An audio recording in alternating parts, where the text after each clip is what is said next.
Okay, let me let you know what we are going to be doing for the next little bit, and that is presenting our Wake Up and Live's Actors Studio PlayActs to Go.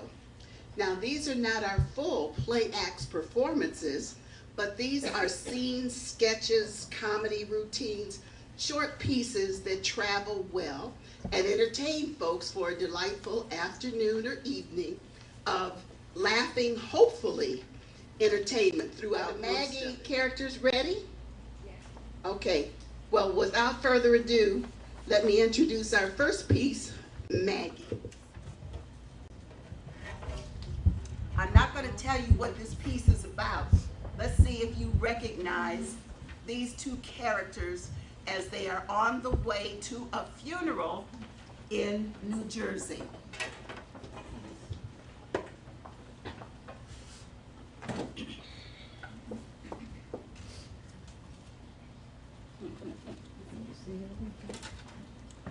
Stephanie, now you know I'm not one to talk about the dead, but I'll tell you the truth. I've never known Maggie to do anything right. She thought she was getting a bargain marrying a man younger than herself. Take my word, she'd still be alive if she'd stayed single. Now don't worry about Maggie. Just keep your eyes on the road. Now don't start complaining about my driving. Now I know this is your car, Mildred, but I think I should be driving. You made me nervous. Then you should have taken the senior bus. Mr. Johnson is driving that thing. I'd be all day getting to that funeral. I don't know why he has to take his water pills before he starts any trip. He has to stop at every gas station and service station before he gets to where he's supposed to be. I wasn't about to get on that bus at 5 in the morning just to be sure that we got to New Brunswick before the 9 o'clock service. I still think we would have done better if we took local traffic instead of the highway. How do you expect me to drive all the way down to New Brunswick from Brooklyn with traffic lights and stoplights and things? Look where you're going. You keep missing the lane. You have to stay inside the lines. Oh, but these wipers are so worn, I can hardly see the road. Well, why don't you get them fixed? I bet you could get a ticket for that. I didn't know it was going to rain. You think Maggie's boyfriend's going to be at the funeral? He said he was going. Maggie's husband is not going to like that. He sure does look pitiful, don't he? He sure look pitiful with his pitiful self. All those promises he made to her when they got married 2 years ago. He didn't do a thing but treat her like a dog and would stay away from home for days without telling her where he'd be.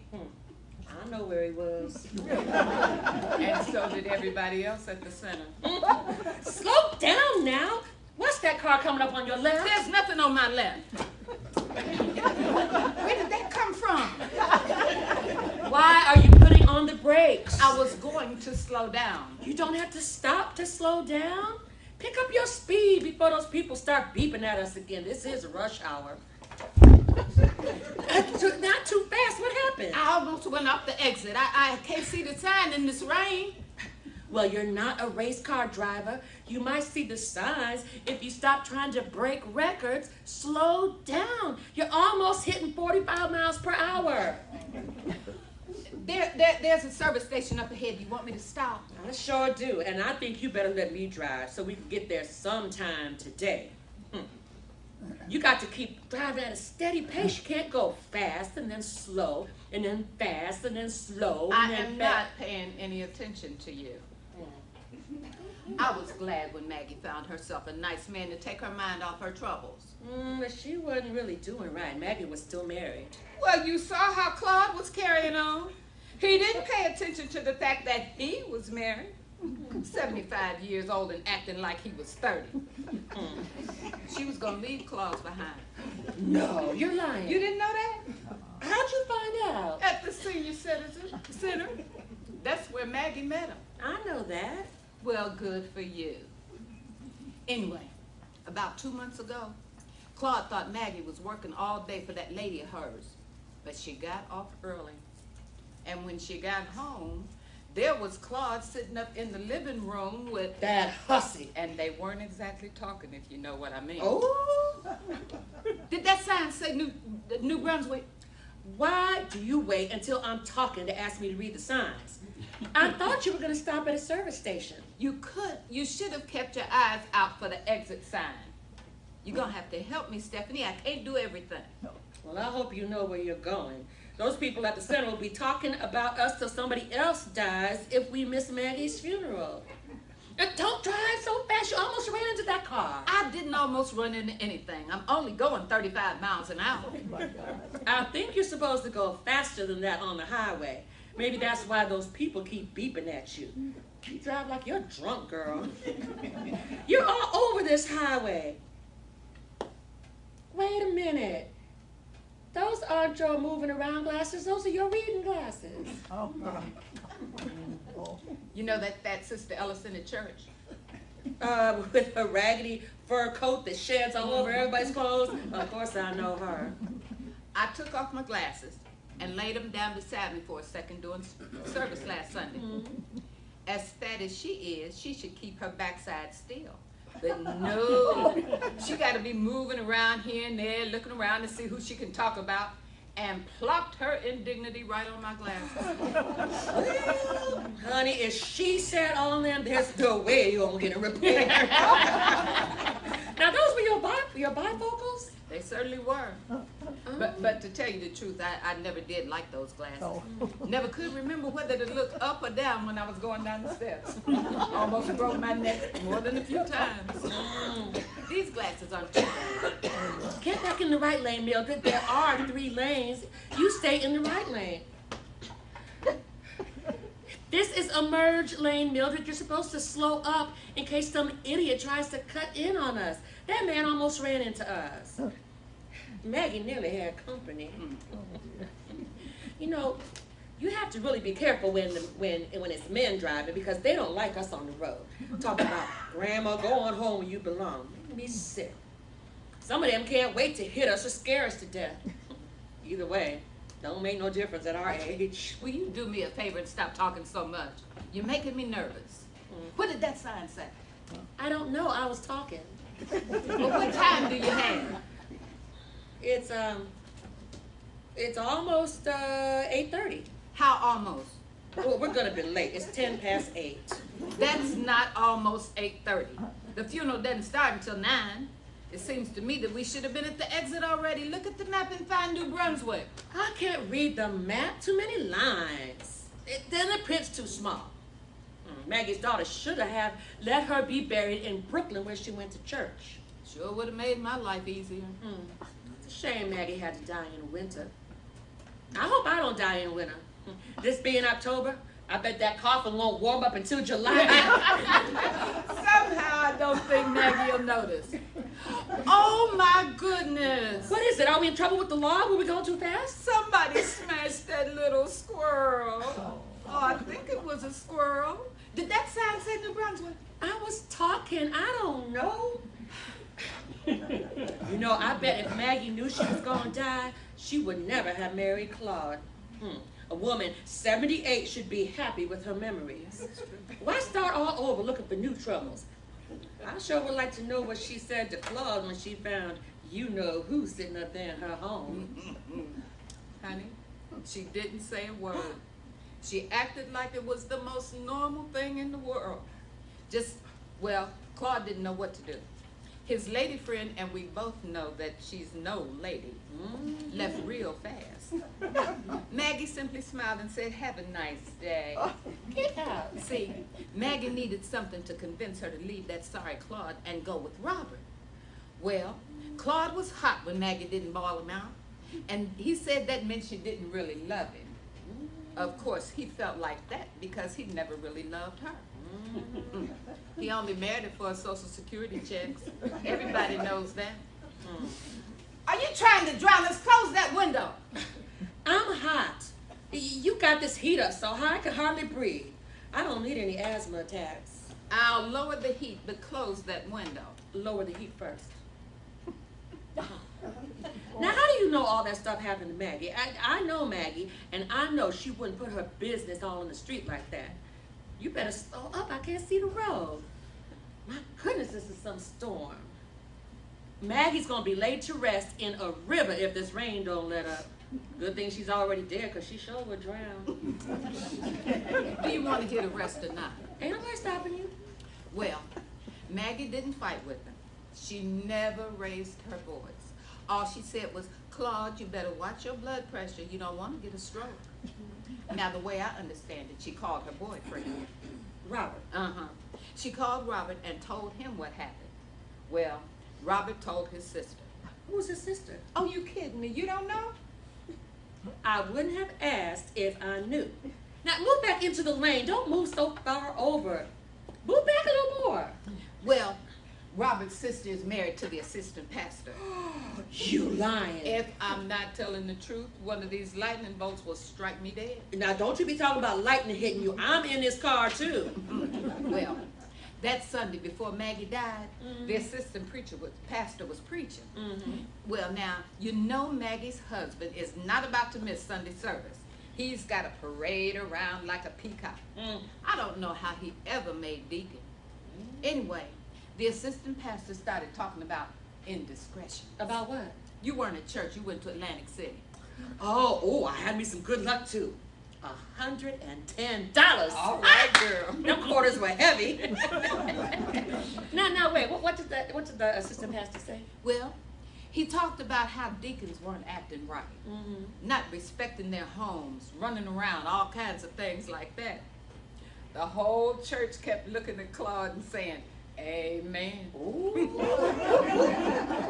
He squirmed in his seat till I thought he'd wear a hole in his pants. When he got home, he laid Maggie out for telling everybody what happened. Of course, she didn't tell anybody except Robert. And you know Robert, he's a nice guy in his own way, but he does tell everything he hears. He sure does. I never tell him anything. You know, he acts kind of sissy-like.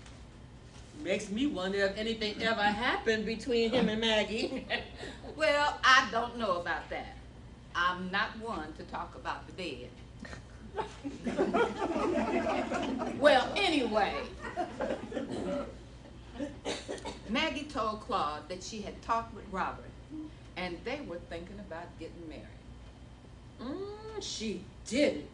With his temper, I would have been scared to tell him. Claude wouldn't let her answer the telephone, go to work, or step out of that house. Ooh. I don't know how she had the strength at her age to go and clean somebody else's house.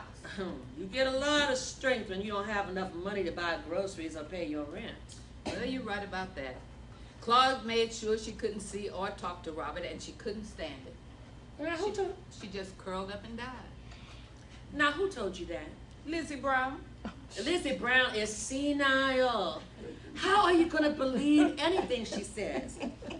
Girl, 6 months ago, she was telling us that she was making her comeback at the Apollo Theater in Arlington. She said she had already signed contracts and was having new costumes made. Now, how in the world is somebody 99 years old going to be dancing any place, let alone the Apollo Theater? Oh, my goodness. You know, Mildred, sometimes I think you must be getting a touch of that forgetful disease. And you're only 76. How is somebody going to just curl up and die? You think she's some kind of fairy tale? Maggie had a heart attack. The girl worked herself to death. She already had 2 heart attacks earlier this year. She didn't die of any broken heart. What time is it now? 20 to 9. You better try to read that map. Are we lost? No, we're not lost. We're here. Where is here? Look out the window if you don't know where here is. Oh, there's a sign coming up. Slow down so I can read it. Oh, nuts, Mildred. What did it say? It says the Pennsylvania Turnpike. Now you went and did it. Everybody's going to be talking about how we were late for Maggie's funeral. This is the last time I'm letting you drive me anywhere. I should have gone with the others. I was just being nice and wanted to keep you company. Well, why did you stop the car? I don't know where I am, and I'm not going any further until I find out. I'm certainly not going to Pennsylvania. If you had stopped talking so much, we wouldn't be lost. You complain all the time. How can I concentrate? You can't stop in the middle of the highway like this. I'll put my hood up until somebody stops to help us. With all this rain, nobody's gonna stop. This way, they either have to stop or at least slow down to go around us. But what if we get hit? It's raining so hard, they might not see our car until it's too late. I'm gonna lift the hood. I'm not spending the whole day riding around. Besides, I don't know where the nearest station is and we don't have but a quarter tank of gas left. Maggie never does anything simple. She has to be buried on a rainy day. She's probably laughing at us now. Well, you know, you need to just get back in the car and don't be out there like that. Well, Shoot. Now, your arthritis is going to stiffen up so bad until you won't be able to bend to get back in the car. I'll drive. oh, you will not. You're always stalling my car. I refuse to sit like a retarded duck in the middle of the New Jersey Turnpike waiting for somebody to hit us. Besides, you don't know who might stop. You might get robbed. Remember what happened to Sister Bradley? She was robbed on a highway by a man dressed like a policeman. These folks on drugs would be happy to stop and help us get rid of our money. I can't afford to have somebody steal from me. I'm going to Atlantic City tomorrow. Now I forgot about Sister Bradley. And I sure don't want my arthritis to act up. Now get in this car.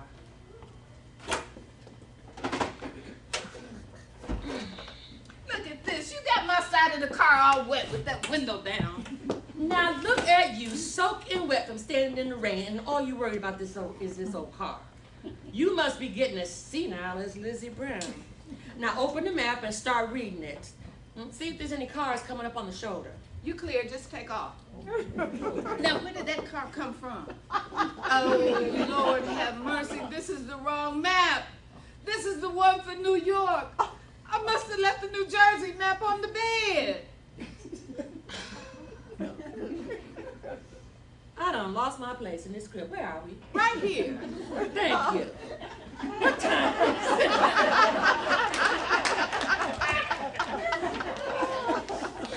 It's 5 to 9, and don't turn the windshield wipers lower. They make too much noise rubbing against the window. Besides, they leave bigger streaks.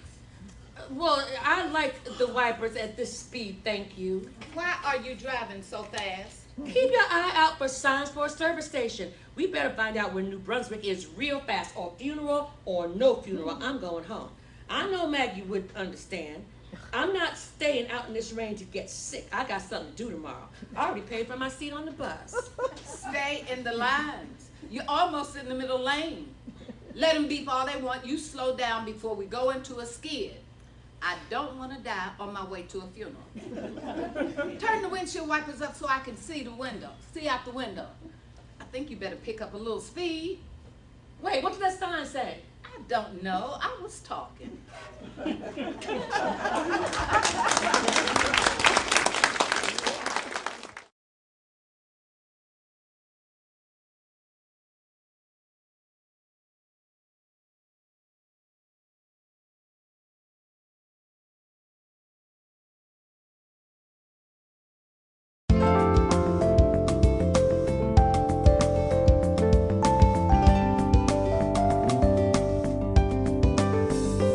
A message from Sue Johnson, Executive Director, Wake Up and Live's Actors Studio. Dear art supporters, there is no charge to be featured on Wake Up and Live with the Arts, which airs on YouTube, Cox Cable, and Cleveland Cable Access. However, as an artistic community service program, all we ask in return, Wake Up and Live would appreciate and accept any amount tax-deductible donations via MasterCard, Visa, cash, or checks. Donations may also be made via PayPal at www.wakeupandlives.org. Checks should be made out to Wake Up and Live's Actors Studio and mailed to 19333 Van Aken Boulevard, Shaker Heights, Ohio, 44122. Attention, Sue Johnson. If you would like to showcase your talent, special event, community organization, or arts-related business on Wake Up and Live with the Arts, contact Sue Johnson at wakeup4664@aol.com. Remember, Donations help us keep the arts alive in Cleveland.